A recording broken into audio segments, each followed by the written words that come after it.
I think everyone's a little bit frustrated. I think we're capable of better things, and I think we just got to start hitting on all cylinders. I mean, I think the opportunities are there. We just got to start doing a better job as a team of just capitalizing on those opportunities. And the only way to do that is just by having better effort in practice and better execution in practice. Is it surprising to you that you guys, your timing, your rhythm, everything is not clicking because you guys were clicking so well in camp?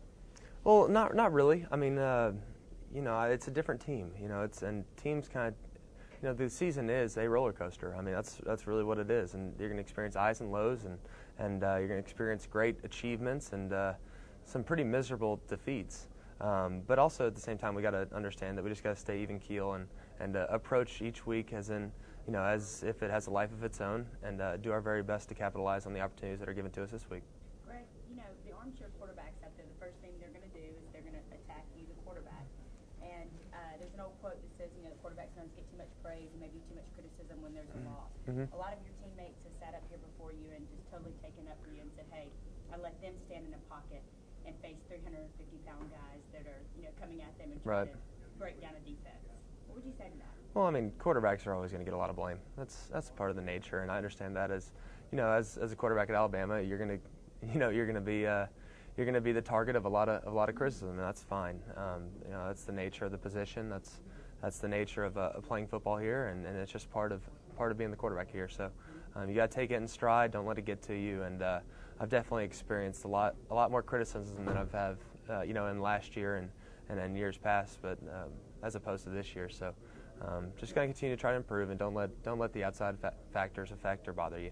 The fact that you dealt with some of those ups and downs last year, does that help you experience-wise to kind of get over this hump this year? Oh, of course. I mean, if I look at where I was, through 7 games last year, it's night and day compared to this year. And everyone's going to try to find a problem, and that's fine. And I try to find problems within it myself. I mean, I try to look at areas where I need to improve. And there are plenty of areas, out there that I'd like to get better at. And but I look at from last year to this year.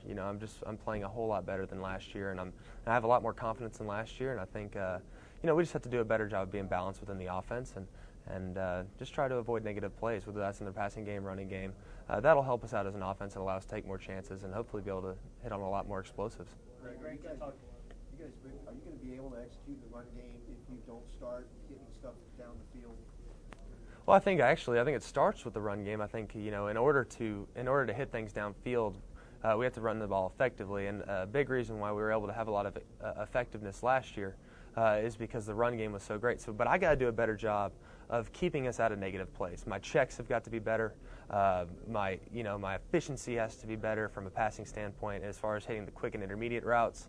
And that'll open up the run game, because if you really kind of think about it, short and intermediate passes open up the run game, and the run game opens up the long passes. So it's kind of a chain of events, and those are the things we just need to get better at. And every single part of that chain needs to improve. So we're just looking for ways to improve and looking for ways to focus on getting better this week before we play a good opponent in Tennessee. Last one.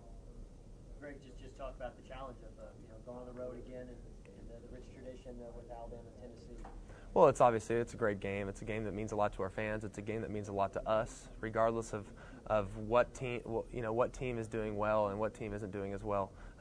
It's still a very big game for us as players. So we're looking forward to the challenge. Playing in Tennessee and in Knoxville is always difficult, and it's definitely going to be a fun and great atmosphere for us to be able to compete and do our very best in.